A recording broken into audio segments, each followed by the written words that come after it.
Bismillahirrahmanirrahim. Gimana cara kita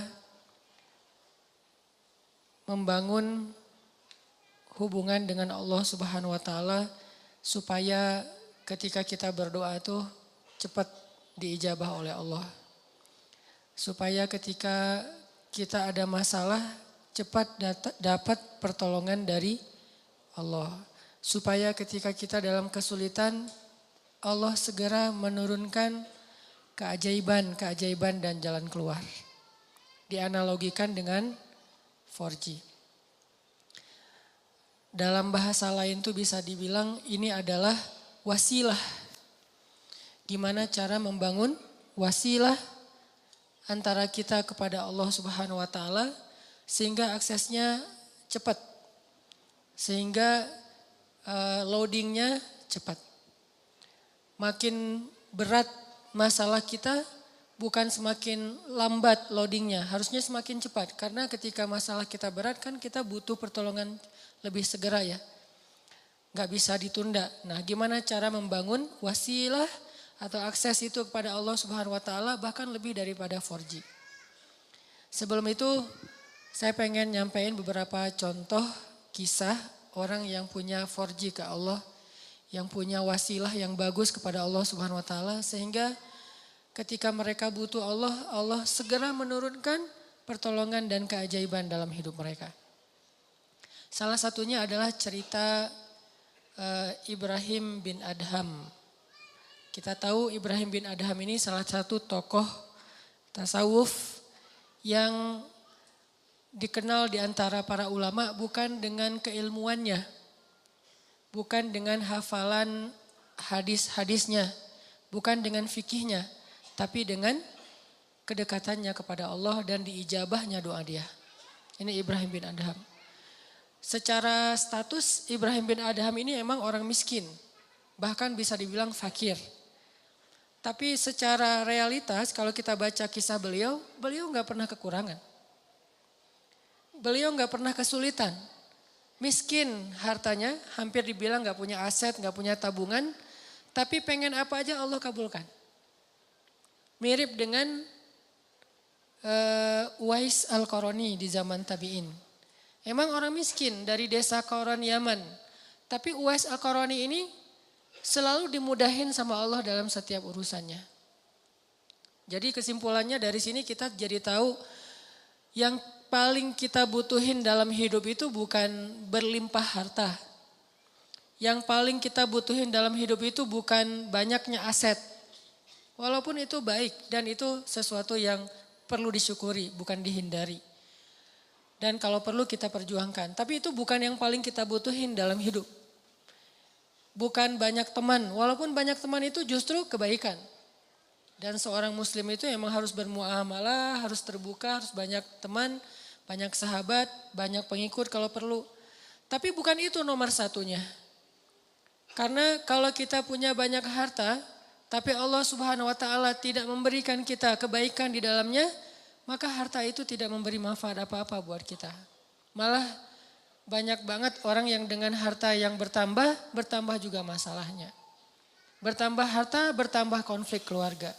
Bertambah harta, bertambah banyak musuhnya. Bertambah harta, bertambah banyak yang ilfil sama dia. Yang lebih parah lagi bertambah harta, bertambah jauh dia dari Allah Subhanahu wa taala. Jadi ada dua kondisi nih. Ada orang yang minta harta karena dia salah paham, dia pikir kalau banyak harta itu hidupnya jadi mudah. Tapi biasanya kalau dia nggak hati-hati dengan bertambah harta dia bertambah jauh dari Allah. Karena mulai lalai. Kalau tadi ketika hartanya sedikit dia nggak bisa lalai, kenapa? Nggak ada fasilitas, nggak ada modal, mau lalai gimana? Mau jalan nggak punya modal, akhirnya di rumah aja. Mau entertain diri nggak punya modal, akhirnya entertain biasa-biasa aja di rumah. Paling minum teh di belakang sambil ngelihat anak-anak main, itu entertain dia karena nggak cukup modal. Tapi buat yang udah modalnya lebih kan nggak cukup entertainnya cuma minum teh kan. Buat orang yang punya harta lebih, masa kita malam mingguan cuma minum teh? Masa kita lagi liburan cuma di dalam kota aja gak kemana-mana? Kenapa? Karena dia ngerasa bisa ngelakuin yang lebih dari itu.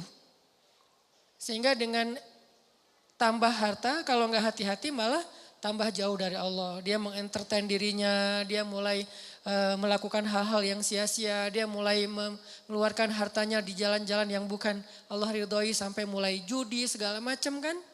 Karena ngerasa dia punya uang dan tidak masalah kalau rugi-rugi dikit lah, orang tabungan saya masih banyak. Mulailah dia ke Singapura, ke Hong Kong, ke tempat-tempat yang walaupun bukan ke kotanya yang kita permasalahin, ke beberapa spot atau tempatnya. Ini dia minta harta banyak nih. Ternyata harta itu tidak ngasih dia kenyamanan hidup. Belum lagi nanti dengan kehidupan lifestyle-nya yang udah berubah, rumah tangganya udah gak nyaman. Saya punya teman yang pernah ngerasain yang kayak gitu beberapa orang. Dan curhat. Alhamdulillahnya udah hijrah sekarang. Dia ngerasa, kenapa ya uang saya banyak, berlimpah, bisnis saya lancar, kok saya kayak jauh gitu dari anak. Hampir saya gak pernah duduk bareng dengan anak, gak pernah dengerin mereka curhat, gak pernah nemenin anak saya main. Bahkan nganterin sekolah atau jemput sekolah aja jarang. Saya pikir dengan memfasilitasi kebutuhan anak saya berarti saya udah sayang sama dia. Udah ada mobil pribadi khusus buat istri, buat anak, ada 3 anak masing-masing 1 mobil. Dengan alasan yang masih logis. Kalau 1 mobil bertiga gak efektif karena sekolahnya jauh-jauh takut telat. Belum lagi nanti pulang sekolahnya beda waktu, kan gak nyaman. Akhirnya dikasihlah 3 mobil dan itu logis sebetulnya. Dengan 3 driver, bayar sekolah yang paling mahal. Kemudian di rumah masing-masing kamar tuh ada entertainnya dengan layar besar, layar datar gede dan segala macam, ada game segala macam. Pokoknya kehidupannya tuh udah sangat terfasilitasi, tapi kok gak happy. Mungkin mereka gak ngeluh masalah kurang makan, gak ngeluh masalah kurang biaya, tapi mengeluh kurang sentuhan dari orang tua. Dia ngerasain itu. Karena semakin dia sukses, jaringan dia semakin luas, terus kerjaan dia semakin banyak, deadline-nya makin banyak yang mengepres dia, bikin dia benar-benar dalam keadaan stres tinggi. Belum lagi nanti tuntutan entertainnya lebih besar karena teman-temannya berharap ke dia. Kayak misalnya kita ada duit, pasti teman kita pengen ditraktirin. Kalau kita nggak punya duit, nggak ada yang ngajak kita karena nggak bakal ditraktirin. Jadi diem aja di rumah kan ya. Kalau misalnya dianggap kita sukses, kapan nih makan-makan kan suka gitu tuh. Kita baru dapat job nih, atau baru diterima kerja, atau baru selesai bisnis. Kapan nih makan-makan? Dan itu hal yang sangat wajar, natural terjadi. Sehingga keluar rumah pagi, pulang sore, malam harus keluar lagi buat entertain tamu segala macam. Dia punya beberapa Ferrari. Kadang-kadang balapan lagi, malam minggu balapan. Gak bahagia. Sampai akhirnya dia banting setir, dia tinggalkan semua itu. Bahkan dia suka main ke Alexis dulu tuh. Dia bilang 1 malam tuh, bohong kalau orang bilang di sana biasa-biasa aja. Saya 1 malam ngabisin di situ 150 juta Ustadz. 150 juta 1 malam. Ini kata dia ya, bukan kata saya. Dan saya mah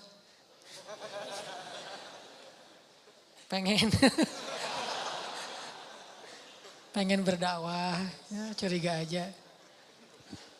Enggak lah, niatnya berdakwah pulang nauzubillah gitu. Dia 150 juta semalam menghabiskan di sana dan dia tahu beberapa orang tamu-tamunya yang dibawa ke sana tuh. Jadi wajar kalau uang ratusan juta juga gak cukup buat entertain aja udah sekian. Belum lagi yang istrinya yang tas Hermes-nya berapa sekali beli. Sekali belanja. Belum lagi nanti biasanya kebutuhan mereka kan bertambah sesuai dengan kemampuan ya. Kayak misalnya tadinya kalau masih kemampuannya terbatas naiknya motor bebek yang ngisi bensinnya paling Pertalite. Dan itu juga berapa sih sebulan gitu kan. Kalau udah yang cc-nya 4.000 mobil, belum lagi motornya, dari pajaknya aja udah beda. Dari servisnya aja udah beda. Pasti drivernya beda harga driver mobil Avanza sama driver yang udah pakai mobil-mobil mewah tertentu. Pasti beda harganya. Berarti bertambah kebutuhan bulanannya nih. Belum lagi mereka kalau mau tadi entertain itu udah beda seleranya. Kalau misalnya duit udah banyak, udah gak mau lagi jalan-jalannya dalam negeri dong. Minimal Singapura. Lagian kadang-kadang udah sampai ada kesan, bosan ke Singapura. Ke Singapura bosan. Kemana tuh? Ke Jepang, bosan. Kemana? Ke Hong Kong, bosan juga. Jadi banyak kota, banyak negara udah bosan. Maunya entah ke kutub atau ke planet lain gitu. Saking banyaknya duit. Dan itu natural terjadi loh, pasti kayak gitu. Gak usah jauh-jauh kita aja kadang ngerasain walaupun bukan masalah bab luar negeri ya. Kayak misalnya tadinya jajan di warung juga udah cukup. Ketika nambah uang harus di mall. Yang tadinya beli baju tuh cuman di pasar, Andir juga cukup. Sekarang harus ke PVJ, ke TSB. Kenapa beda? Karena kemampuannya udah bertambah, jadi seleranya juga nambah. Rasa-rasanya pakai baju yang gak ada brand itu kayak malu gitu. Ketika kita udah punya kemampuan lebih, semuanya harus branded. Kehitung aja dari ujung kepala sampai ujung kakinya itu berapa juta. Satu ini aja udah, kadang sepatu di rumahnya itu sampai beberapa lusin. Ada yang udah sampai lupa, saya punya sepatu itu ya sampai kayak gitu. Artinya ini kalau Allah kasih harta doang, bukan harta doang ya. Karena kalau harta masih ada kalimat berkah, baik. Jadi jangan menjudge orang kaya, bukan.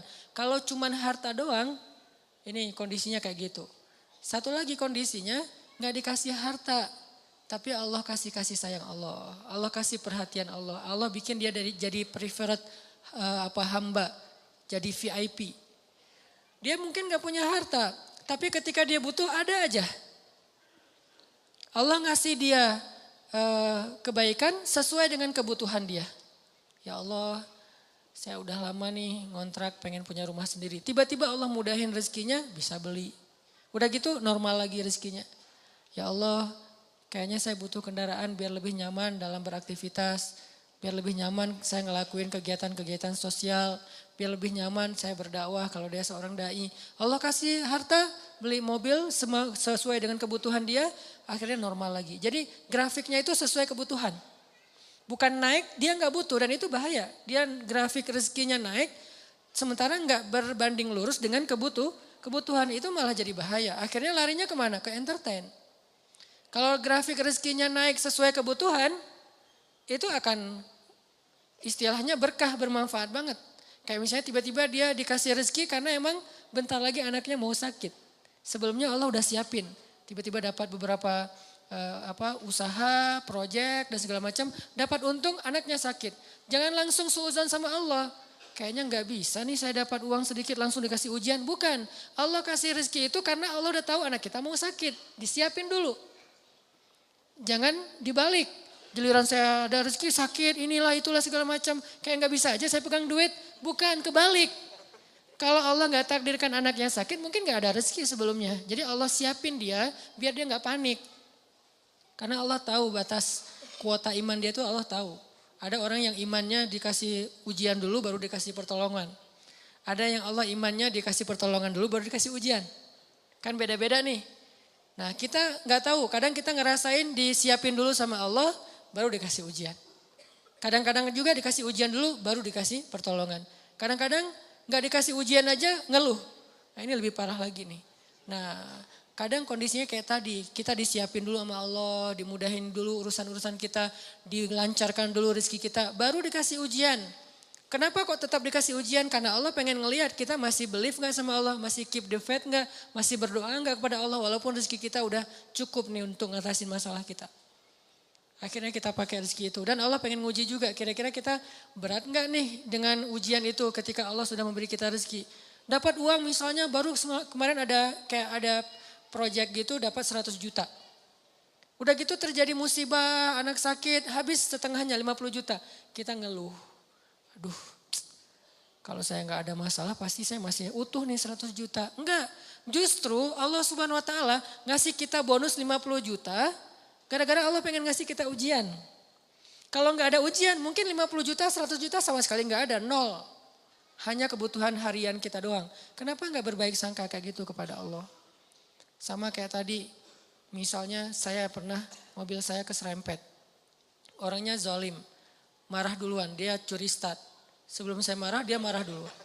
Kebiasaan. Kalau kita kan sebelum orang marah kita minta maaf duluan ya. Kita baik-baikan duluan, kita ketawa duluan biar nyaman nih ngomong komunikasinya. Dia enggak, dia marah duluan. Akhirnya karena dia marah duluan, dia kayak punya bergening gitu. Akhirnya saya terpaksa bayar 1,5 juta. Gak lama seminggu kemudian saya dapat 15 juta dari sebuah usaha. Waktu itu saya masih punya beberapa usaha. 15 juta, kadang you was wish, datang setan ngebisikin. Kalau kemarin gak ada masalah udah utuh nih 15, udah jadi 16 juta setengah kan. Ini gara-gara kemarin ada masalah jadi pas 15 juta nggak ada tambahan. Enggak, kalau kemarin saya nggak keluarin duit 1,5 juta, maka nggak ada 15 juta. 15 juta itu reward Allah buat keikhlasan, kesabaran saya. Bukankah Allah mengganti kerugian hambanya dengan yang lebih baik? Jadi logika ke Allahnya kayak gitu. Sehingga ada hamba yang kalau kita lihat dia nggak punya aset yang berlebih. Ada sih cuman nggak banyak-banyak amat. Nggak punya tabungan yang kayak gimana gitu, biasa aja tabungannya. Masih normal banget, bahkan sedikit riskan. Ini gimana kalau anaknya sakit nggak ada duit? Kan ada Allah. Ini bukan kata-kata pasrah ya, ini kata-kata tawakal. Beda pasrah sama tawakal. Pasrah nggak berikhtiar. Tawakal tetap ikhtiar, tapi ikhtiar itu tangan, hatinya bergantung kepada Allah. Jangan sampai hati bergantung ke tangan. Jadi kalau tangan nggak megang duit, hati resah. Harusnya tangan mah megang duit, megang emas, megang perak, megang apa aja. Itu nggak ngaruh ke hati orang, hatinya gantungnya ke Allah. Bukankah di antara arti ikhlas itu adalah tidak ada bedanya antara emas dengan batu? Di mata orang yang beriman tidak ada bedanya emas dengan batu. Sama di mata dia. Nggak membuat dia lebih bahagia gara-gara dia pegang emas. Nggak membuat dia berkeluh kesah gara-gara dia megang batu. Biasa aja. Dia manfaatkan emas, dia syukuri, dia sedekah, dia pakai untuk fasilitas dirinya. Dia berikan hak-hak orang yang ada di dalamnya. Kalau dia megang batu, ya sudah dia bersabar. Jadi nggak ngaruh buat dia. Karena hatinya di langit bukan di bumi. Cuman tubuhnya yang di bumi. Karena kita kan terdiri dari 2 elemen ya. Ada roh, ada jasad. Roh kita berasal dari langit. Jasad kita berasal dari bumi, diciptakan dari tanah, itu jasad. Tapi roh itu tiupan Allah. Sehingga harus kembali kepada fitrah masing-masing. Roh itu adanya hati, maka hati kita harus selalu terikat dengan langit. Walaupun realitasnya tubuh kita tetap berada dan berpijak di bumi. Jangan sampai hati ikut-ikutan berpijak di bumi. Inilah yang jadi bahaya. Ketika hati kita udah berpijak di bumi, saat itu kita keluh kesah, saat itu kita kurang bersyukur, saat itu kita jadi banyak masalah. Jadi ada kayak keresahan gitu, oh dia asetnya pas-pasan, tabungannya sedikit. Kalau anaknya sakit gimana? Kalau dia ada masalah nanti gimana? Dia pakai apa? Dia asuransi nggak ikut segala macam. Ini kalimat-kalimat orang yang mungkin masih lebih percaya kepada fasilitas harta daripada hubungan dengan Allah. Ini saya lagi ngomongin hati ya, tidak ngomongin bab ikhtiar. Kalau bab ikhtiar seolah-olah kita hidup selama-lamanya. Jadi terus mencari dunia. Dengan tangan, dengan kaki, dengan tenaga, dengan pikiran. Tapi hati kita yakin semua itu ada di dalam genggaman Allah. Kalau bisa benar-benar sesuai fitrah ini, hidup kita bakalan nyaman. Mau kaya, mau biasa, mau kurang, mau cukup, mau kayak gimana aja. Benar-benar seperti kata Nabi, ajaban li amril mu'min, betapa menakjubkan orang yang beriman. In asabathu sarra syakara fakana khairallah, wa in asabathu dharra sabara fakana khairallah, wa laisa dzalika illa lil mu'min. Jadi kalau dia dikasih nikmat, dia bersyukur, itu baik. Dikasih ujian, dia bersabar, itu baik. Wa laisa dzalika li ahadin illa lil mu'min. Enggak ada yang bisa ngerasain itu kalau enggak karena dia beriman kepada Allah SWT. Jadi mau milih yang mana nih? Kalau harus milih. Harta berlimpah tapi Allah enggak titipin keberkahan di dalamnya. Atau pas-pasan tapi nanti kalau butuh apa-apa Allah segera kasih. Kira-kira kalau mau jujur banget kita mau pilih yang mana? Enggak ada yang ketiga. Cuman gitu doang nih. Karena kalau ada yang ketiga berarti kita nggak belajar iman.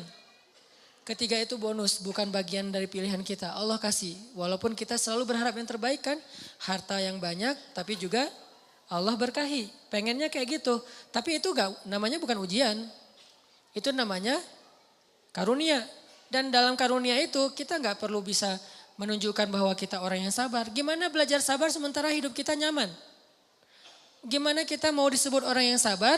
Nggak ada masalah. Gimana kita mau disebut pemaaf, nggak ada yang buat salah kepada kita. Gimana kita mau disebut tawakal, nggak ada resiko dalam hidup kita. Terus gimana? Kalau mau disebut orang yang bertawakal, harus ada resiko dalam hidup kita. Kayak kecil-kecilan lah, belajar saya misalnya beli motor. Pak, ini mau pakai asuransi? Enggak lah. Tapi asuransinya asuransi syariat Pak. Apa hukum asuransi syariat? Jawaban fikihnya boleh. Kenapa nggak pakai? Saya lagi belajar tawakal. Tapi kan ikhtiar Ustadz, ikhtiarnya saya pakai gembok. Ikhtiarnya saya simpan yang aman. Tapi dan saya nggak nyalahin orang yang pakai asuransi syariah, tapi dengan kata-kata syariah ya. Kalau asuransinya syariah menurut saya boleh karena ada kata syariah dan sudah ada tim ahlinya di situ secara fikih boleh segala macam. Tapi saya nggak jadi belajar tawakal menurut saya. Jadi nggak bergantung ke Allah. Jadi pas keluar jalan tuh mobil saya kalau keserempet juga tinggal klaim. Doanya kadang-kadang lupa, sering lupa malah. Tapi kalau nggak ada asuransi, aduh mobil baru nih. Gak ada asuransi. Bismillahirrahmanirrahim. La haula wala quwata illa billah. Subhanallazi sakharana. Ini untuk saya ya. Ini bukan fatwa. Ini lebih ke semangat saya pribadi. Dan itu berasa banget. Dan ternyata benar. Doa itu ajaib banget. Udah baca doa masih kecelakaan. Kan diganti nanti seminggu kemudian. Kenapa kita harus suudzon sama Allah? Gak ada ruang buat suudzon kepada Allah. Gak ada ruang. Kalau kita mukmin. Gak ada sia-sia kita baca doa, udah baca doa masih kecelakaan. Enggak, tetap aja ada alasan-alasan hikmah yang bikin kita tetap ridho dengan ketentuan Allah. Dan tetap melanjutkan kebaikan itu. Enggak jadi pundung, saya enggak mau doa lagi ternyata enggak ngaruh, mending saya pakai asuransi aja. Enggak, kalau mau pakai asuransi silakan tapi doa jangan berkurang. Kalau gara-gara asuransi doa berkurang, tinggalkan asuransi. Tapi kalau dengan asuransi doa tidak berkurang, lanjutkan. Cuman kalau saya pribadi sampai saat ini belum dapat hidayah. Belum. Rumah, kendaraan, sekolah, kesehatan. Ya nanti kalau saya butuh, ya Allah saya lagi butuh nih, Allah kasih. Dan itu sering banget dibuktikan oleh Allah SWT. Sehingga saya kayak sering senyum ke langit. Masya Allah ya benar ya Allah tuh kalau prasangka kita baik itu Allah juga baik ke kita. Jadi kayak tenang aja butuh apa ya sekarang ya udah ya Allah pengen kayak gini Allah kasih dan ajaib banget caranya. Kenapa? Karena kita juga pengen caper-caperan ke Allah cara-cara iman yang ajaib. Begitu kita tunjukin, kita display, kita ngeposting iman-iman kita yang ajaib lewat kata-kata yang captionnya yang keren-keren. Hasbunallah wa ni'mal wakil, la haula wala quwata illa billah. Apalagi nanti postingan-postingannya activity kita emang benar-benar ajaib ngambil resiko di jalan Allah. Wah. Allah bukan cuma nge-like, nge-repost ke teman-teman, ke makhluk-makhluknya gitu. Lihat nih hambaku. Sehingga Allah nolongin kita sambil ngepamerin kepada makhluknya biar mereka tahu betapa Allah itu maha pengasih lagi maha penyayang. Ini cara bangun akses ke Allah biar 4G. Bukan berarti saya udah 4G, ini lebih ke kayak sharing pengalaman kecil saya yang teman-teman pasti punya yang lebih dari itu. Dan saling watawa sobil, hak di sini watawa sobis sob. Saling sharing biar kita makin yakin dan makin sabar. Jadi ternyata 4G kita itu dalam hidup bukan fasilitas hidup. 4G kita itu bukan kekuatan fisik. 4G kita itu bukan networking. 4G kita itu adalah hati. Jadi kalau ibarat hidup kita itu adalah perangkat smartphone, maka 4G-nya adalah iman hati. Makin kuat iman berarti makin 4G. Makin lemah iman berarti tidak 4G. Makin lemah lagi bahkan sinyalnya putus-putus. Dan di sini kita bisa tahu, makin kuat iman kita, makin mudah kita berkomunikasi dengan Allah SWT. Kadang-kadang gak pakai kata-kata, cuman sinyal dari hati doang sampai ke langit, langsung Allah turunkan solusi. Kenapa? Karena 4G iman. Jadi 4G dalam bahasa kita di sini adalah 4G iman, akses iman kita, hati kita kepada Allah SWT. Selanjutnya sekarang kita pause sebentar dengan azan Isya, tapi nanti sholatnya kita takhirkan biar leluasa buat teman-teman yang ada di luar masjid. Silakan.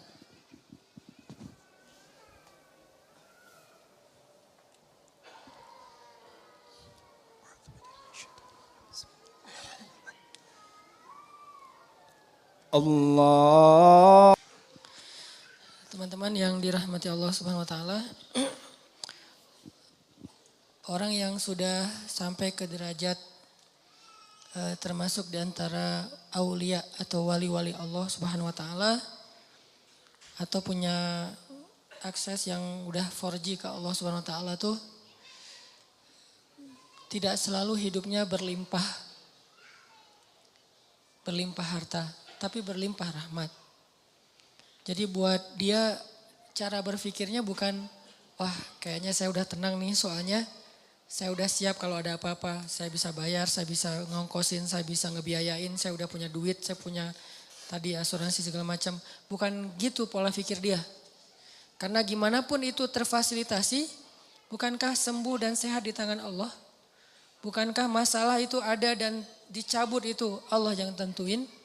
Bukankah lebih baik kita nggak kena musibah daripada harus membayar musibah? Kayak misalnya nih, kita pakai sebuah jaminan. Dengan harapan kalau nanti saya kena musibah, saya bisa ngeklaim. Bagusan mana dengan kita minta jaminan dihindarkan dari musibah-musibah? Dihindarkan sama sekali atau dihindarkan dari yang paling besar? Sehingga dikasih hanya musibah-musibah kecil. Atau sama sekali dihindarkan. Tentunya kalau misalnya kita mau berpikir logis, harusnya kita memilih jaminan yang dihindarkan sama sekali kan? Daripada yang gak apa-apa kena musibah asal bisa ngeklaim dan gak akan rugi tambahan. Walaupun setiap bulan juga ada biaya ini. Ini cara berpikir yang selama ini mungkin harus kita bangun kembali nih. Kita rekonstruksi lagi pola pikir tentang iman. Pola pikir yang Rabbaniyin kalau dalam bahasa Al-Quran. Arti Rabbaniyin tuh karena berlandaskan iman, bukan hanya berlandaskan logika matematika kita. Kayak misalnya sedekah. Kata Nabi nggak ketemu sedekah dengan musibah di hari yang sama. Berarti kan dihindarkan kan? Terus sholat subuh, siapa yang sholat subuh berjamaah berarti dia berada di dalam fahuwa fi zimmatillah, berada dalam jaminan Allah. Berarti kan dijamin sama Allah nih. Kalau gitu nggak perlu pakai lagi ini, boleh nggak apa-apa pakai jaminan-jaminan dari manusia, lembaga-lembaga kayak gitu kayak asuransi syariah, boleh nggak apa-apa. Cuman jangan sampai hati kita terlibat di situ. Itu kan ikhtiar ya. Bagian dari ikhtiar walaupun tidak harus tapi bagian dari ikhtiar silakan aja cuman jangan terlibat hati. Bagian ikhtiar kan bagian fisik, bagian jasad, bagian tubuh. Tangan dan kaki bukan hati. Hati kita tuh harus jaminannya ke Allah. Gak boleh kita merasa tenang hanya gara-gara ada kartu asuransi. Gak boleh merasa tenang. Baru tenang ada kartu asuransi tapi tadi subuh sholat subuh. Tenang tuh. Baru tenang dengan asuransi tadi juga udah sedekah pagi-pagi. Baru tenang. Nah kalau iman kayak gini udah ada di hati kita, nih insya Allah nih udah 4G nih. Tapi kalau tenang gara-gara asuransi, subuh juga gak masalah, sedekah juga gak masalah, belum lagi yang lain-lainnya nih, silaturahim, membantu orang lain. Oh berarti kita gak 4G sebetulnya, bahaya tuh hidup kayak gitu tuh. Kalau ternyata, tapi saya udah mempraktekkan ini sekian tahun Ustaz dan gak ada masalah, istidraj. Sanastadrijuhum min haitsu la ya'lamun. La ya'lamun, justru mereka gak ngira, justru mereka gak nyangka. Kalau udah nyangka namanya bukan istidraj. Ini nih pola pikir yang kita bangun teman-teman. Makanya kan Rasulullah SAW itu orang yang sangat wasilah dengan Allahnya itu udah dekat banget ya. Sampai membatin aja Allah dengar langsung Allah kabulkan. Pernah dulu orang-orang Mekah karena gara menentang Nabi terus gara-gara menentang mereka jadi menantang. Menantang Nabi gini, kalau emang kamu benar-benar Nabi Allah, coba kamu buktikan dengan cara kamu datangkan azab-azab kepada kami seperti yang pernah terjadi kepada Fir'aun, Namrud, Samud, Ad. Coba kamu datangin. Nabi gak mau berdoa. Wah berarti dia gak benar nih, dia bohong tuh buktinya gak berani berdoa karena dia takut gak akan dikabulkan. Apa jawaban Nabi? Kalau saya sampai berdoa seperti itu, binasalah kalian. Karena doa Nabi kan gak ditolak sama Allah. Kalau mereka minta bukti-bukti yang gak merugikan mereka, Nabi akan lakuin. Contoh, coba kamu belah tuh bulan, kan gak ngerugiin mereka ya. Gak membahayakan orang-orang kafir walaupun bulan terbelah. Nabi kalau saya berhasil dengan izin Allah membelah bulan, apakah kalian beriman? Ya kami akan beriman, janji-janji, deal. Ya Allah tunjukkan kekuasaanmu, bulan terbelah, benar-benar terbelah. Apa kata-kata mereka? Muhammad telah menyihir mata-mata kita. Gak beriman juga. Wah benar-benar kamu tuh benar-benar penyihir yang luar biasa. Banyak penyihir yang menunjukkan hal-hal yang gak logis. Tapi ini di atas mereka. Kamu tuh benar-benar lebih dahsyat dari para penyihir. Jadi penyihir nomor 1 lah. Kata Nabi, kalau kalian masih tetap tidak percaya, Coba kita tunggu orang lain yang tidak terlibat di sini, yaitu para musafir. Yang datang dari luar kota, nanti kita tanya besok pagi kalau mereka datang, apakah semalam kalian melihat bulan terbelah? Ya sudah, kalau mereka bilang terbelah berarti benar bahwa bulan itu terbelah dan kami beriman. Ya udah kita buktiin, tunggu besok. Pagi-pagi datang musafir, tanya langsung ngumpul tuh di depan Ka'bah. Apakah semalam kalian melihat kejanggalan di langit? Ya, apa? Bulan terbelah. Benar ya Muhammad, bukan hanya bisa menyihir mata kita, mata orang lain yang gak hadir juga disihir. Gak beriman. Sampai Allah mengatakan, kalaupun engkau datangkan 1000 ayat-ayat Allah, bukti-bukti kebesaran Allah, mereka tetap tidak beriman. Jadi kalau Nabi dimintain ngedoain hal-hal yang buruk untuk mereka, Nabi gak mau mengedoakan. Kenapa? Nabi kasihan sama mereka. Karena Nabi itu doanya gak ditolak sama Allah. Bayangin kalau Nabi bilang, ya Allah bikin Abu Jahal stroke. Stroke itu waktu itu juga. Tiba-tiba Abu Jahal. Kan ada ayatnya di surat Al-Alaq, ayat-ayat terakhir kan. Kami cabut ubun-ubunnya. Kalau Allah udah cabut ubun-ubunnya kan otomatis stroke tuh. Itu bahasa stroke versi surat Al-Alaq loh. Arti cabut ubun-ubunnya kan tiba-tiba darahnya itu jadi pecah pembuluh darahnya di kepala kan. Itu kan mencabut ubun-ubun tuh. Pecah pembuluh darahnya di. Bayangin kalau Abu Jahal pecah pembuluh darahnya di kepala. Terus bagaimana cara mendawahin dia? Karena Nabi itu memanfaatkan doa yang diijabah bukan untuk ngenyakitin orang. Untuk memberi kebaikan buat orang itu. Kan Nabi punya kesempatan nih ngedoain. Dan doa Nabi diijabah banget. Nabi punya 2 pilihan. Mendoakan yang buruk atau mendoakan yang baik. Nabi memilih yang baik. Itulah akhlak Nabi. Kalau kita ditempatkan di situ. Kan doa orang yang terzalimi itu diijabah. Ya udah doain aja.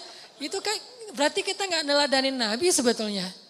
Ini kalimat ini harus dipahami lebih dalam ya, karena sering salah persepsi di Indonesia, kita selalu ngelihat dari angle negatif.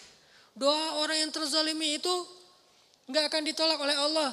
Kalimat ini adalah kalimat nasihat untuk orang yang zalim, bukan orang yang terzalimi. Pahami konteks hadis.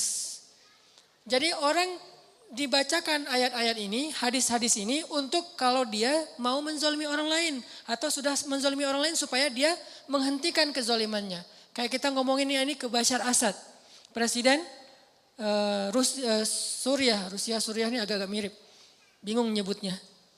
Presiden Suriah. Kita ngomong wahai Bashar Assad, kalau kamu zalim kepada rakyatmu, kamu membunuh anak-anak kecil, kamu menghentikan bantuan ke Gota, doa mereka itu gak akan ditolak oleh Allah. Ngomongnya ke siapa? Ke Bashar Assad. Sama kayak kita dizalimin teman kita. Ngomongnya ke yang zalim. Jangan sampai kita datang ke teman kita yang lagi terzalimi. Doa orang yang terzalimi itu diijabah loh. Itu namanya kita manas-manasin orang untuk mendoakan yang buruk. Harusnya kita ngomong kayak gitu tuh ke orang yang zalim. Supaya dia menghentikan kezalimannya. Takut dengan doa orang yang mazlum. Kita malah angle-nya kebalik. Giliran kita terzalimi, mumpung nih doa gua diijabah sama Allah. Ya Allah, hancurkanlah dia sehancur-hancurnya ya Allah. Hati-hati ya, doa juga ada porsinya. Karena doa itu seperti kisos. Kalau kita mendoakan orang lain lebih dari hak kita, maka kelebihan itu akan balik lagi kepada kita.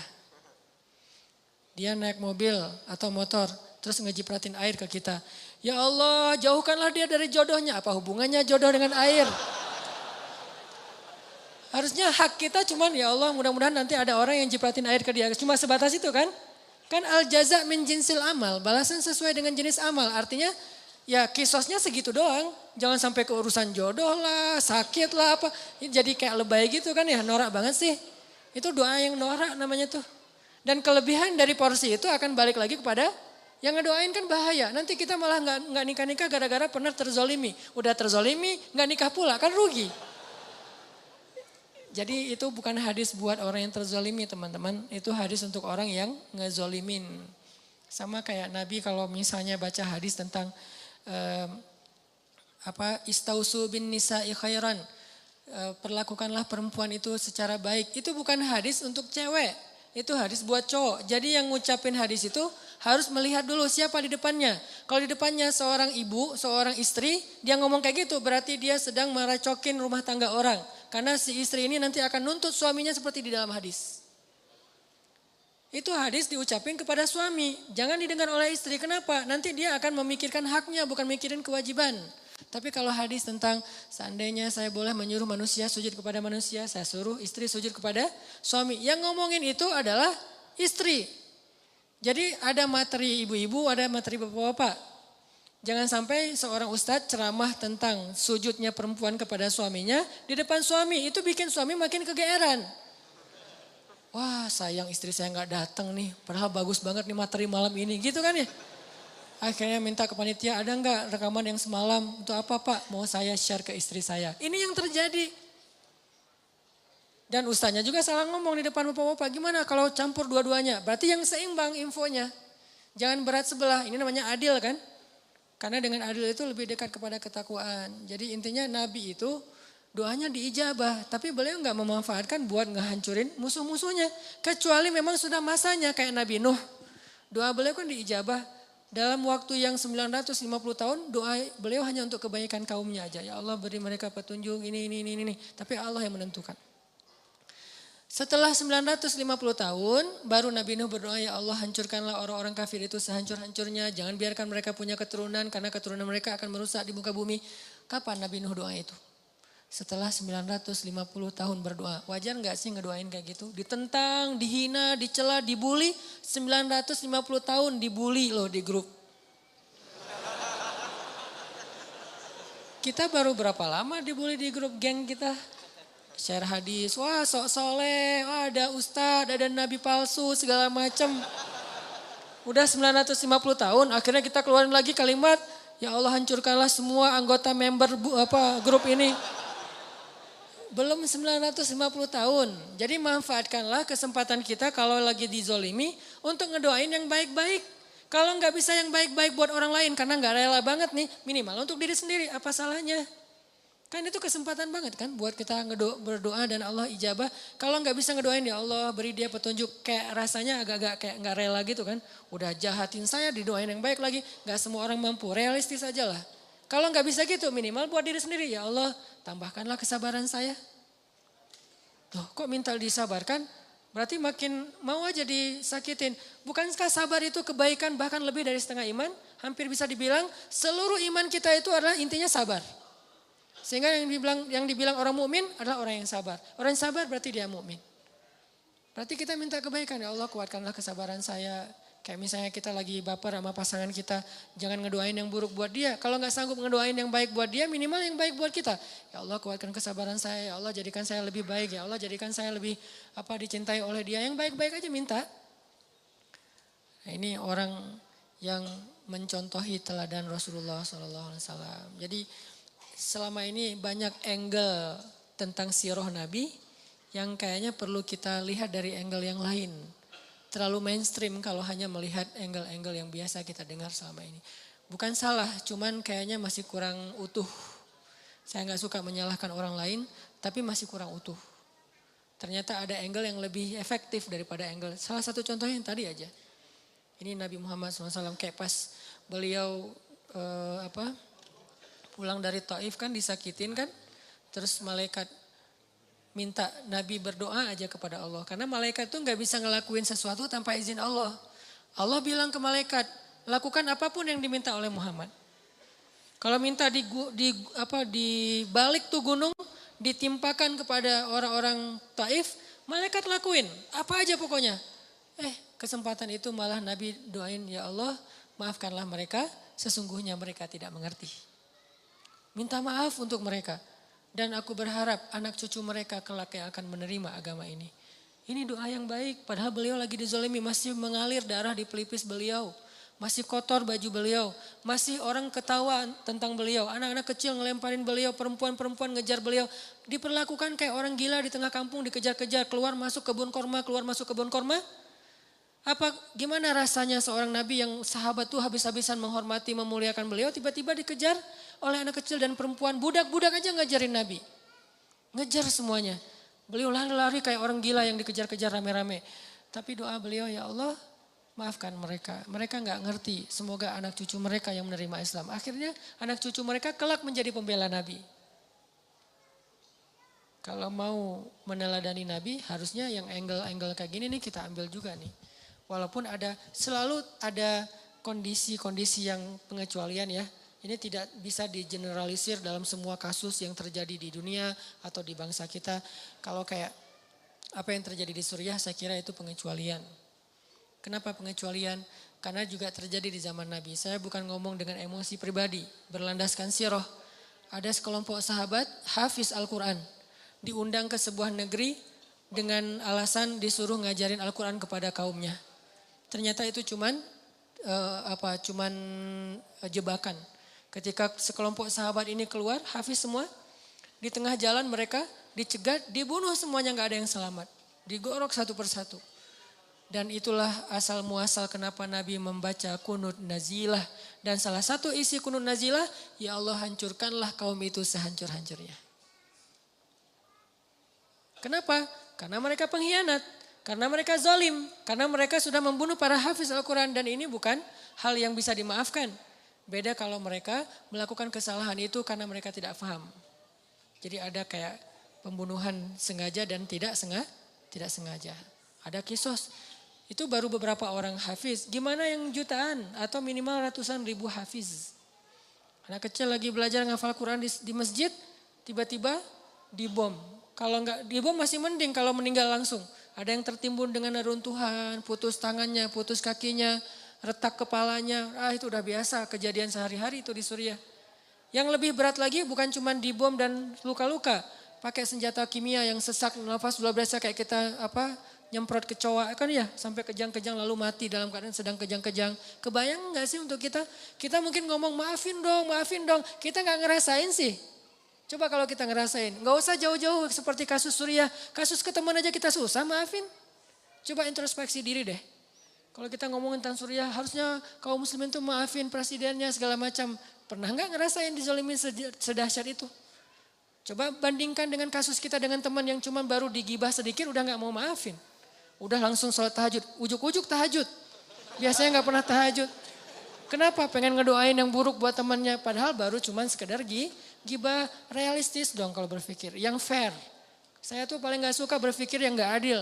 Kalau kita memperlakukan orang lain pengennya kayak gitu, harusnya kita juga jadi kayak gitu dong. Baru kita ngomong. Ini banyak yang maafin, tapi enggak. Kasus kecil aja, enggak usah, saya mungkin salah ngomong. Bukan kasus kecil, kasus yang lain ya. Bukan kasus kecil. Kasus yang lain misalnya masalah anjing dijadikan sebagai makanan buaya. Demo kan? Saya respect dengan demonya. Tapi pertanyaan saya, di mana ketika Suriah? Demo enggak? Apakah mereka juga protes? Enggak usah demo, mungkin protes lewat sosmed. Sama seperti apa? Kalau kita mau porsinya sama mungkin masih sama dengan anjing nih. Kalau porsinya sama harusnya lebih kan? Dan baru berapa ekor anjing yang digituin. Mungkin di Solo ada orang bikin kayak warung yang makanannya anjing. Terus kayak beberapa kasus yang kucing yang digantung tuh gara-gara makan ikan di rumahnya terus digantung dipukul-pukulin. Protes semuanya. Benar, harus protes. Karena hewan itu tidak berdosa, kenapa digituin? Nabi aja mengatakan masuk neraka gara-gara membiarkan kucing mati kelaparan kan? Tapi kan bukan hanya hadis kucing, di dalam hadis-hadis Nabi ada 300.000 hadis. Kalau kucing aja masuk neraka gimana manusia coba? Kan itu analogi sederhananya.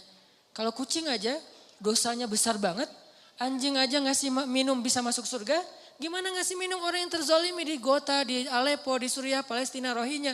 Gimana rasanya, gimana pahalanya coba? Jadi ini baru fair. Saya nggak memprotes sama sekali tentang demo anjing, demo kucing segala macam. Itu keren. Tapi jangan gitu-gitu doang. Harus yang fair. Kalau ini aja demo, yang itu lebih dong. Kalau ini aja pakai hashtag, yang itu juga harusnya hashtagnya sampai di scroll hashtag semua tuh isinya. Aleppo hashtag, Ghouta hashtag, Al-Quds hashtag, Gaza hashtag, Rohingya hashtag, Somalia hashtag, Yaman hashtag, Irak hashtag. Termasuk juga nanti ada Paris, New York, di mana-mana. Kita samalah memperlakukan manusia. Ini bukan masalah agama, ini masalah kemanusiaan. Fair. Tapi yang terjadi kayaknya kurang fair. Gak tahu ada masalah apa di dalam hati kita. Fi qulubihim marad. Semoga Allah menyembuhkan penyakit hati kita. Kenapa kalau udah mengatakan asyhadu alla ilaha illallah wa asyhadu anna muhammadar rasulullah perlakuannya jadi beda? Padahal kita nggak pernah nyinggung agama. Tapi kenapa gara-gara mentang-mentang muslim jadi beda perlakuannya? Terus siapa yang mempertimbangkan urusan agama di sini sebetulnya? Kita selalu bilang kemanusiaan. Mereka nggak mau membantu hanya gara-gara asyhadu alla ilaha illallah. Terus yang ngomongin agama siapa? Kita atau mereka? Dan kita mah nggak membedakan. Yang ngomongin asyhadu alla ilaha illallah kita bantu, yang nggak ngomongin asyhadu alla ilaha illallah asal terzolimi kita juga ikut simpatik dan membantu semampu kita. Kalau nggak membantu pun minimal kita menyatakan sikap kasihan dengan ikut prihatin dengan kondisi di Amerika beberapa saat yang lalu atau bahkan di Israel ketika ada badai. Ini fair, Islam itu fair banget, adil. Karena salah satu ciri khas dari Islam itu adil. Balik lagi ke tema kita, teman-teman, intinya adalah akses kita ke Allah itu adanya di hati. Ibrahim Adham tadi lagi musafir sama muridnya, terus nggak makan seharian, lapar. Mungkin udah 2 hari nggak makan, lapar banget pokoknya. Dan buat orang seperti Ibrahim bin Adham, lapar itu bukan Allah nggak baik sama beliau. Karena kebaikan dalam persepsi mereka udah bukan dunia lagi. Udah benar-benar hikmah. Muridnya yang ngeluh, bukan Ibrahimnya yang ngeluh. Muridnya ngeluh, guru lapar ya gimana ya, kita belum makan, nggak ada bekal apa-apa. Akhirnya kamu punya kertas, punya pulpen, punya sini ditulis sama Ibrahim. Bismillahirrahmanirrahim, Rabbi syair. Tulisannya syair tapi doa. Jadi berdoa dengan syair, lembut bahasa-bahasanya. Rabbi, engkau maha pengasih, engkau apa segala macam. Muji-muji Allah. Ujung-ujungnya engkau tidak membiarkan hambamu yang lapar kecuali engkau memberi makan. Jadi kayak kalau kita bikin 1 menit video di Instagram, cuman 2 detik doanya. 58 detik muji-muji Allah. Ini smoothnya doa Ibrahim bin Adham. Kalau kita kan 58 detik doa. Cuma 2 detik doang yang muji ya. Bismillah, alhamdulillah, ya Allah, panjang gitu kan ya. Kalau Ibrahim bin Adham gak gitu. Bismillah, alhamdulillah, alhamdulillah, alhamdulillah. Sampai 58 detik, cuma 2 detik terakhir, ya Allah saya lapar. Cuman gitu doang. Dan itu pun diantara pujian-pujian. Persis kayak doanya Nabi Ayub. Rabbi, massani yadurru wa anta arhamur rahimin. Langsung habis minta, enggak minta pun cuma bilang, ya Allah saya sakit. Tapi enggak apa-apa, engkau maha pengasih tetap, saya enggak akan mengeluh. Gitu coba bahasa doanya. Kan ini keren banget doanya. Bukan, ya Allah saya sakit, engkau ngelihat enggak sih saya sakit udah sekian lama, ya Allah apa maunya engkau ya Allah. Saya udah turutin semua maumu, saya udah tahajud. Ngeluh ini namanya bukan doa, komplain, demo. Sedangkan Nabi Ayub, ya Allah saya sakit. Tapi enggak. Engkau tetap maha pengasih lagi, maha penyayang. Malah pengasih, paling pengasih lagi tuh. Muji ditutup. Jadi kayak enggak enak mau ngomong saya sakit, langsung ditutup dengan kalimat pujian. Itu Ayub. Sehingga Allah ngedengerin doa Ayub, langsung Allah mengatakan, ni'mal abd. Itu hambaku yang keren banget kata Allah. Ni'ma itu keren. Ni'ma itu baik banget. Langsung Allah sembuhkan saat itu juga. Kenapa? Bagus cara komunikasinya dengan Allah. Selain yakin, bahasanya juga enak ke Allah. Allah itu kan maha mulia, elegan banget. Jadi jangan sampai kita komunikasi sama Allah itu bahasa-bahasa yang di jalan. Harusnya kita komunikasi dengan Allah itu dengan bahasa elegan. Karena kita lagi berhadapan dengan zat yang maha elegan. Maha mulia, maha bijaksana, maha santun. Coba lihat bahasa Al-Quran kan santun banget. Sama kayak bahasa Nabi kan, Nabi orangnya santun banget. Kalau ngomong tuh muter dulu, padahal maksudnya ini. Kenapa? Gak tega mau ngomong langsung. Mikir panjang. Sama kayak yang saya bilang kemarin, Nabi mimpi ngelihat surga, terus di dalamnya ada istana yang indah. Gak sengaja di sebelahnya ngelihat cewek lagi main ayunan. Nabi gak bilang itu istri siapa, gak bagus nanya istri orang. Tapi Nabi nanya, itu rumah siapa? Otomatis itu istri yang pemilik rumah. Kan keren bahasanya. Itu rumah siapa Jibril? Rumahnya Umar. Astagfirullah, langsung balik arah. Gak sengaja ngelihat istrinya Umar. Ngomong ke Umar, aku lihat rumah kamu di surga. Oh gitu ya Rasulullah, terus gimana? Ya udah gitu aja kata Nabi. Gak mau dijelasin, khawatir Umar jadi cemburu. Nabi kok ngelihat istri saya sih kan jadi gitu ya, gak enak ya. Dia aja Nabi, ya Rasulullah jelasin gimana suasana rumah saya, pekarangan kayak gimana gitu. Terus kata Nabi, enggak usah lah Umar udah cukup segitu aja, berbahagialah. Ya Rasulullah ngejar terus akhirnya, maaf ya gak sengaja istri kamu lagi ayun-ayunan saya ngeliat. Tapi gak sengaja loh Umar. Ya Rasulullah, Umar tersenyum. Bagaimana mungkin saya cemburu kepada engkau ya Rasul. Baru Nabi lega gitu. Kan lembut banget cara Nabi bertutur. Allah aja nyuruh nyuruh Nabi Musa dan Harun ngomong ke Firaun itu, wa qula lahu qaulan layyinan. Ucapkanlah untuk Firaun itu kalimat yang lembut wahai Musa dan Harun. Karena Allah tahu banget lah hamba yang satu ini Musa ini kalau ngomong, wah orasi Musa teh. Beda dengan Harun diplomasi kan. Kalau Musa itu orasi, orator banget. Wahai Firaun, harusnya gitu. Tapi enggak, wahai Firaun. Gara-gara apa? Baca deh secara emosi ayat di surat Toha dan Al-Qasas. Makanya saya suka tafsir fi Zilalil Quran, nanti teman-teman bisa cari di toko buku. Tafsirnya Syekh Said Qutb yang ditulis dalam penjara tuh. Karena itu tafsir yang paling emosional. Dia kayak ngelibatin emosi hamba yang beriman dalam memahami sejarah adegan-adegan kayak gitu. Sehingga kita kebayang gitu kejadiannya. Kalau nggak ada emosinya kan kayak flat ya. Kayak kita baca adegan biasa aja. Ternyata kalau kita baca dari angle emosional kita terlibat dalam ayat Al-Quran. Itu benar-benar Nabi Musa itu berbicara lembut dengan Firaun. Firaun ngomong, Nabi Musa diam. Nggak dibantah sama Nabi Musa. Nanti pas Firaun udah selesai ngomong baru Nabi Musa ngomong. Nggak ada bantah-bantahan, potong pembicaraan, apa segala macam, pura-pura teleponnya, disconnect akhirnya diputus.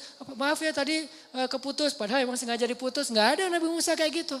Didengerin, udah selesai ngomong, dijelasin lagi. Dan jujur, siapa yang ngomong gini wahai Musa? Allah, kata Musa. Kamu tahu ini enggak? Enggak tahu, Allah yang tahu. Saya tanya dulu ke Allah, jujur enggak sok tahu. Ini bahasa-bahasa yang lembut. Kita ke Allah juga gitu. Nabi Zakaria. Zikru rahmati rabbika abadahu Zakaria. Iznada rabbahu nidaan khafiyya. Nidaan khafiyya. Suara yang lirih. Ngomong sama Allah itu lembut. Qala rabbi inni wahanal azmu minni washta'ala ar-ra'su shayba wa lam akun bidu'aika rabbi syaqiyya. Di ayat yang lain, rabbi habli min ladunka dzurriyyatan thayyibah innaka sami'ud du'a. Apa rahasia dari kalimat ini? Nabi Zakaria itu udah berdoa puluhan tahun loh. Tapi selalu mengatakan engkau maha mendengar doa. Bukan, engkau dengar gak sih ya Allah? Bukan. Udah puluhan tahun minta anak masih ngomong sesungguhnya engkau maha mendengar doa. Pujian. Gak ngeluh sama sekali. Kan bagus banget bahasanya. Harusnya awal-awal engkau maha mendengar doa ya Allah. Engkau dengar kan ya Allah. Dengar gak sih? Nah kan berubah nih. Awalnya yakin, mulai ragu, akhirnya ingkar. Ini kita. Kalau Nabi Zakaria makin lama berdoa makin innaka sami'ud du'a. Engkau maha mendengar doa, engkau maha mendengar doa. Terus aja gitu. Belum dikabulkan sehari, sebulan, setahun. Innaka sami'ud du'a. 2 tahun, innaka sami'ud du'a 10 tahun. Sampai puluhan tahun masih kalimatnya innaka sami'ud du'a. Engkau maha mendengar doa. Apa kurang yakin Nabi Zakaria? Makanya Allah tuh sayang banget akhirnya dikasih. Langsung sekali dikasih anak terbaik. Bisa dibilang kata sebagian ulama satu-satunya orang yang nanti di hari akhirat ketika dibangkitkan gak punya dosa. Yahya alaihissalam. Makanya kalimatnya wassalamun alaih yauma wulida wa yauma yamutu wa yauma yub'atsu hayya. Selamat dia ketika dia dilahirkan, selamat ketika dia diwafatkan, dan ketika dia dibangkitkan udah selamat. Bangkit udah selamat. Jadi kalau di antara sahabat ada yang dijamin masuk surga, itu kualitasnya kayak gitulah kurang lebih Nabi Yahya di antara para anbiya. Pastinya semua itu adalah keutamaan yang dimiliki oleh Rasulullah SAW. Cuman kalau di nabi-nabi yang lain di-share beda-beda. Kalau Nabi Muhammad semua keutamaan para anbiya ada pada diri beliau. Tapi nabi-nabi yang lain beda-beda. Nabi ini lebihnya di sini, nabi ini lebihnya di situ. Karena kata Allah, wa kadzalika faddalna ba'dahum ala ba'd. Begitulah kami berikan kelebihan sebagian nabi atas sebagian yang lain. Beda-beda kelebihannya. Tapi Nabi Muhammad merangkum semua kelebihan para anbiya dari Nabi Adam sampai Nabi Isa. Semua mukjizat ada pada beliau, cuman gak semua dikeluarin. Kalau mau beliau tuh kayak avatar gitu kan. Semua elemen dikumpulin kan. Itu Muhammad banget tuh. Yang lain kan dibagi-bagi, ada yang api, ada yang tanah, ada yang air. Ini semuanya dapat. Nabi Sulaiman dengan jinnya, Nabi Muhammad bisa lebih dari itu, cuman gak mau pamer. Kalau mau Nabi Muhammad bisa lebih dari Nabi Sulaiman, ngumpulin pasukan jin. Nabi Sulaiman berperang dengan pasukan jin. Nabi Muhammad pasukan malaikat, lebih keren siapa? Cuman kan bukan kita mau banding-bandingin para anbiya ya. Lebih kepada mau ngelihat betapa luar biasanya Nabi Muhammad. Nabi Sulaiman perang pakai pasukan jin. Ada jin penyelam, free dive gitu jinnya teh. Dan ayatnya emang gitu, jin penyelam. Berarti kan free diver ya. Kalau free diver sekarang mungkin 500-600 meter nyelam. Itu udah kilometer loh. Itu benar-benar free diver yang legend banget lah. Udah kedalaman yang sampai nggak tembus cahaya matahari. Ada jin yang kerjanya sebagai juru masak, chef. Bayangin jin chef, itu gimana masakan? Darah, tulang gitu ya. Jadilah masakan-masakan yang istimewa, jin lagi nge-chef gitu di dapur. Tiba-tiba free divernya tuh datang, kasihan banget saya lo kerjaannya di dapur melulu gak pernah ke laut. Emang di laut gimana? Wah keren banget, gue nyelam setiap hari tuh udah dimana-mana udah terumbu karang di daerah Bunaken, dimana-mana udah gue lihat tuh. Ada jin surfer, wah ombak di sana masih lebih keren di sini nih, ombak udah barrel, udah segala macam. Pokoknya jin-jin laut nih, jin cai. Ini ada jin ulin, ada jin yang di dapur. Jin ulin nih yang udah biasa ulin, selalu postingan snapgram mereka tuh seru-seruan yang di dapur. Ya, kok saya mah snapgramnya piring lagi. Datang nih jin laut, manas-manasin jin dapur. Lu ikutin dong sekali-kali kita lagi, ini bentar lagi kita mau touring loh gitu. Oh begitu? Ya, yuk kita ikut touring. Nih gua sediain nih motor buat lo. Misalnya kalau nggak mau pakai yang mahal-mahal amat, minimal lo pakai yang Triumph lah misalnya. Lo pakai nih Triumph punya gua kalau nggak mau pakai Harley. Oh beneran? Ah nggak jadi kenapa? Last minute dia bilang nggak jadi. Padahal touring udah pada siap nih, orang udah pada ngumpul di meeting point. Kenapa nggak jadi? Takut kepada Sulaiman. Padahal Sulaiman nggak ada. Bukan cuma nggak ada, sudah tiada. Bukan cuma nggak ada, sudah tiada. Artinya mereka nggak tahu kalau Sulaiman sudah wafat. Cuman wafatnya keren sambil duduk. Kalau kalau orang yang nggak beriman mungkin wafatnya jungkir balik ya. Ini duduk aja tenang sambil zikir wafat. Baru jatuh gara-gara tongkat beliau pegang itu dimakan rayap. Dan kira-kira berapa lama buat rayap butuh waktu untuk merusak tongkat. Dan itu tongkat warisan para nabi, berarti tongkat yang kayunya bagus. Beberapa hari kan? Atau mungkin beberapa bulan. Artinya sekian lama itulah jin gak tahu kalau Sulaiman udah wafat. Terus gimana jin mengatakan tahu hal yang gaib? Sulaiman di sebelah mereka aja gak tahu kalau wafat. Kemungkinannya adalah bohong saja. Gak mungkin jin tahu. Kalau dia tahu yang gaib, dia pasti tahu Sulaiman sudah wafat. Ini jin. Nabi Muhammad pasukannya malaikat. Kalau Nabi Sulaiman lalu lalang jin keluar masuk ke istana beliau. Nabi Muhammad malaikat keluar masuk ke masjid beliau. Dan bukan malaikat biasa. Dzu mirratin. Malaikat yang paling wibawa. Paling karismatik. Malaikat paling diseganin di langit. Kalau dia lewat semua malaikat pada diem. Ada yang lewat. Siapa? Jibril. Kalau Jibril udah lewat diam semuanya. Kenapa? Wibawanya Jibril. Kalau Jibril ngomong malaikat pada nunduk semuanya. Wibawanya Jibril. Malaikat sekeran ini teman mainnya Rasulullah SAW. Soulmate-an berdua. Sampai kalau Jibril gak datang Nabi Muhammad sedih. Kemana ya Jibril udah lama gak ngopi bareng. Ngeliat ke langit. Jibril kemana ya? Mau ditelepon gak punya nomornya. Karena gak ada telepon dulu. Doa aja ya Allah mana Jibril. Jibril juga di langit. Aduh pengen banget ketemu Nabi Muhammad nih di bawah gimana ya gak bisa turun. Kenapa? Wa ma natanazzalu illa bi amri rabbik. Asbabun nuzul ayat itu di surat Maryam. Kami tidak turun Muhammad kecuali perintah Allah. Pengen sih turun cuma belum ada perintah jadi gak bisa. Walaupun malaikat itu emosional, punya perasaan, tapi nggak bisa menurutkan perasaannya kecuali dengan sami'na wa ta'na. Jibril pengen turun, Muhammad pengen ketemu. Sama-sama kangen nih, bayangin kangennya dengan manusia, dengan malaikat. Kan keren banget.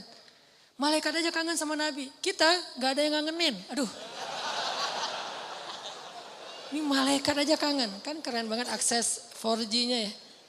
Pas Jibril turun, wah Jibril, wah Rasulullah, slow motion.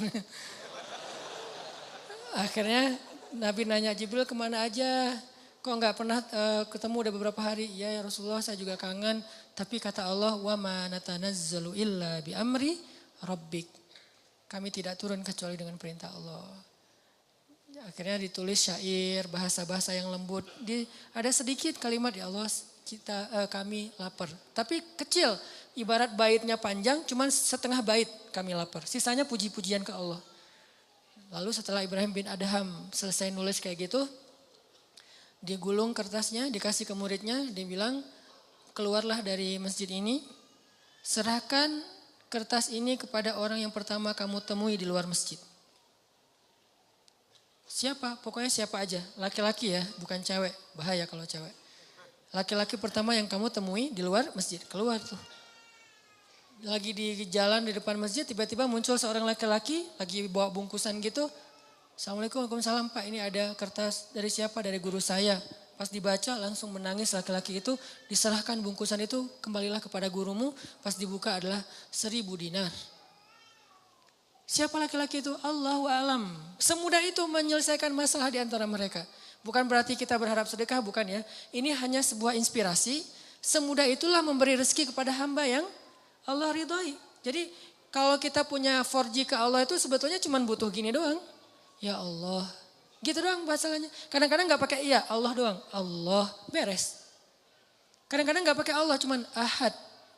Belum jelas kan? Cuman satu. Tapi bukan dalam masa kampanye ya.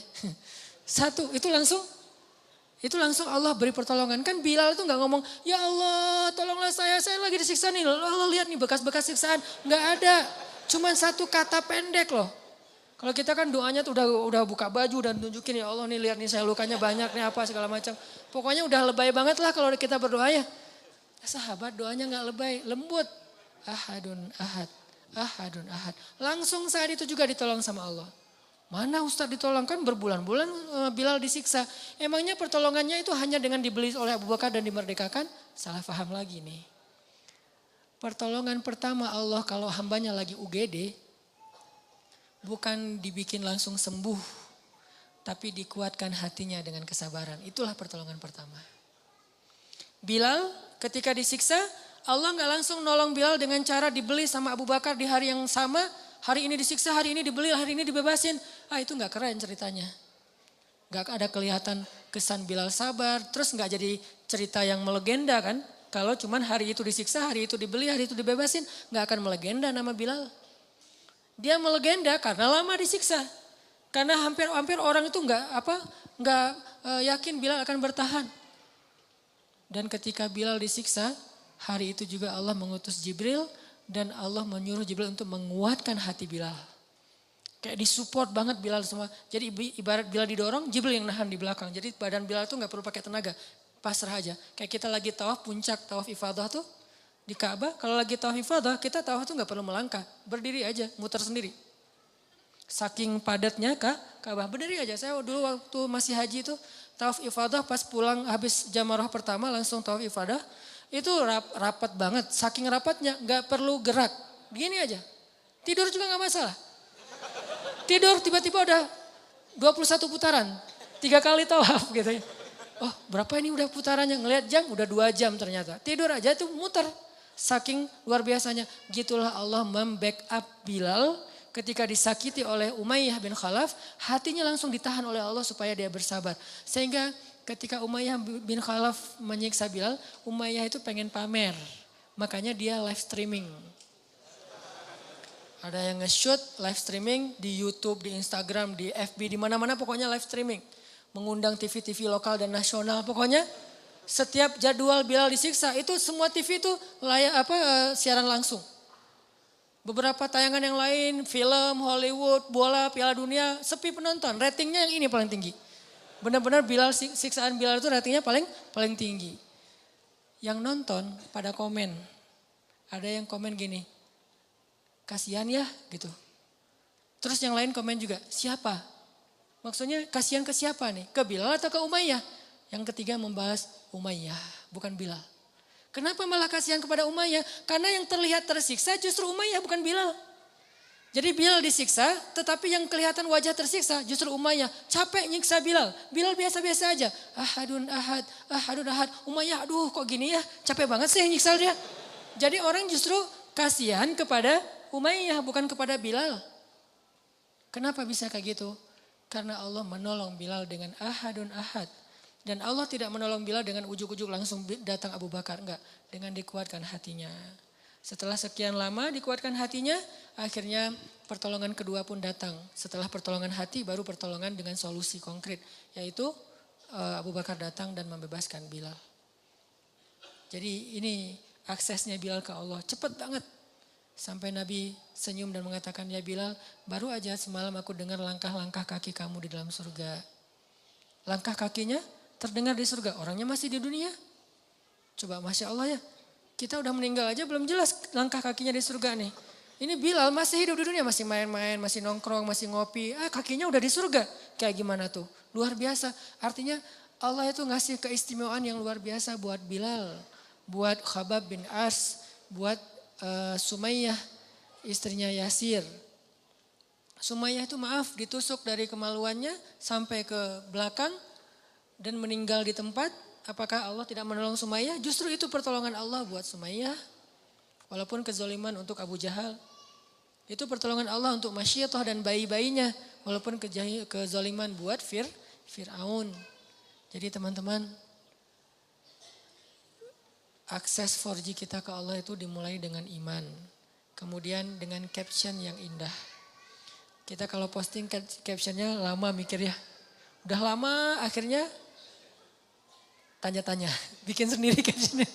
Captionnya terserah kalian deh gitu. Akhirnya dari komen kita caption. Tipe lagi kan. Lihat gimana kita sering mentipe caption kita. Dalam semenit udah berganti caption berkali-kali. Caption ke makhluk aja kita mikir. Masa caption ke Allah kita gak mikir? Bikin puisi-puisi doa. Ustadz, masa doa pakai puisi sendiri gak dari Nabi? Dari Nabi juga, dari ayat juga, dari sahabat juga, dari diri sendiri juga. Karena kan ada doa-doa yang kita butuhin gak ada di zaman Nabi. Ujian nasional, ada gak? Anak Nabi kan gak ada yang sekolah dan ujian nasional. Sehingga gimana? Ujian nasional, wah bid'ah ini doanya. Soalnya Nabi gak pernah baca doa ini. Gak kayak gitu cara memahami bid'ah. Gak usah terpancing dengan pemikiran orang yang mungkin belum utuh membaca hadis. Karena doa itu ibadah mutlak. Jadi bikin caption doa yang indah. Itu nomor 2, biar 4G, biar enak kita dengan Allah. Hasbunallah wa ni'mal wakil ada di Al-Quran. La haula wa la quwata illa billah ada Al-Quran. Itu kalimat-kalimat caption yang keren-keren loh. Kalau perlu itu jadi hashtag doa kita. Panjang captionnya, ujung-ujungnya hashtagnya la haula, hasbunallah, apalagi innalillah gitu-gitu kan. Itu kan caption hashtag-hashtag yang udah sering dipakai ya. Sehingga nanti kalau mau ngelihat doa-doa kita itu tinggal buka hashtagnya kan kebaca tuh. Dan makin sering kita pakai hashtag itu makin di like. Lebih banyak likersnya di antara para malaikat. Terakhir satu kisah tentang hashtag la haula wa la quwata illa billah. Ada seorang sahabat miskin datang ke Nabi ngadu. Dia bilang, ya Rasulullah, anak saya ditawan oleh musuh. Dan mereka meminta tebusan. Kalau saya nggak membayar tebusan 100 dinar itu kurang lebih sekitar 300 juta atau mungkin lebih. Kalau saya nggak menebus anak saya 100 dinar, malam ini juga mereka akan membunuh anak saya.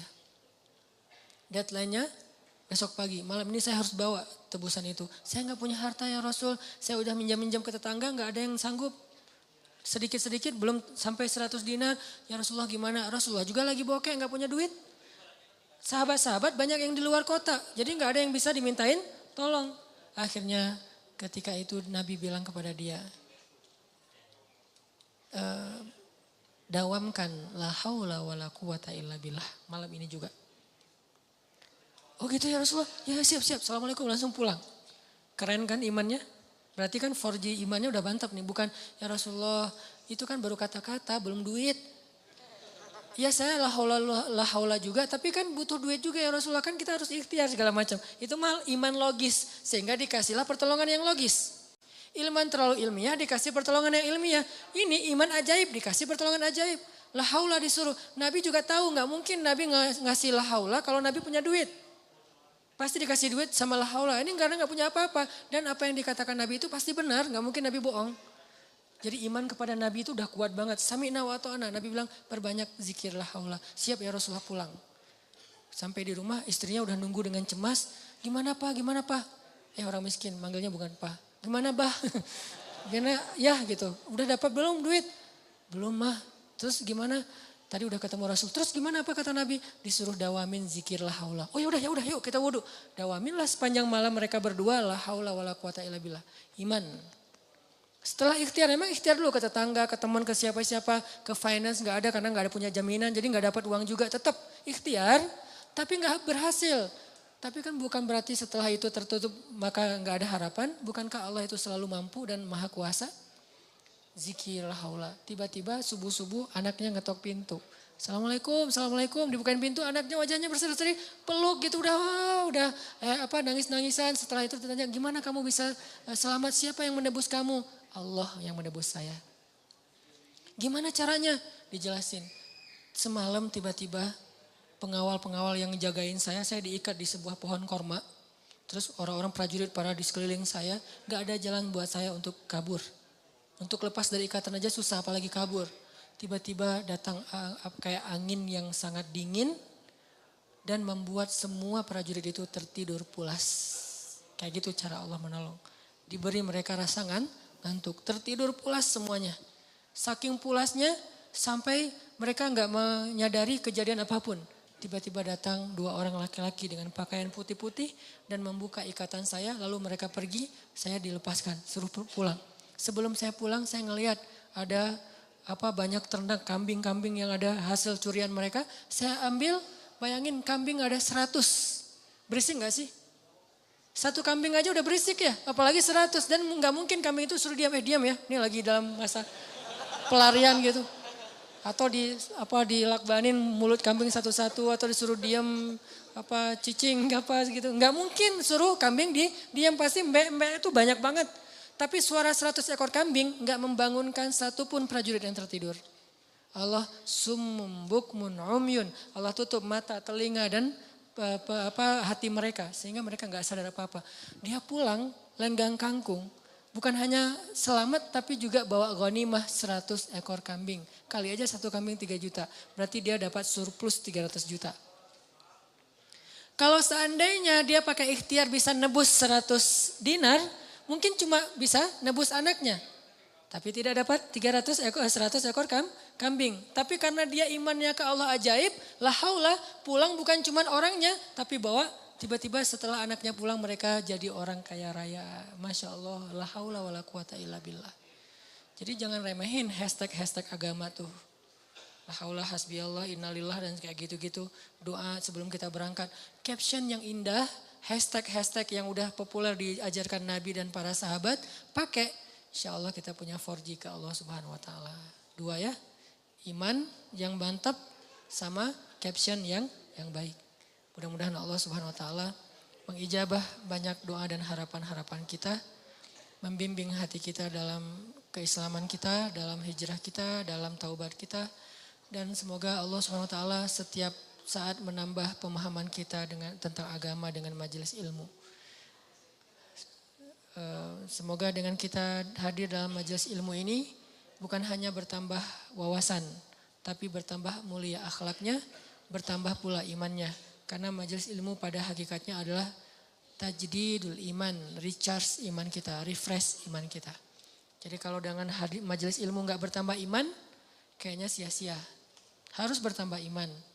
Kalau tambah wawasan doang belum sempurna. Karena tidak mungkin orang yang beriman, orang yang berilmu disebut berilmu kalau tidak bertambah iman. Karena innama yakhsyallaha min ibadihil ulama. Orang berilmu itu orang yang beriman kepada Allah, yang takut kepada Allah. Barakallahu li wa lakum. Allahumma ighfir lana dzunubana wa liwalidayna warhamhuma kama rabbayana shighara. Allahumma a'inna ala dzikrika wa syukrika wa husni ibadatik.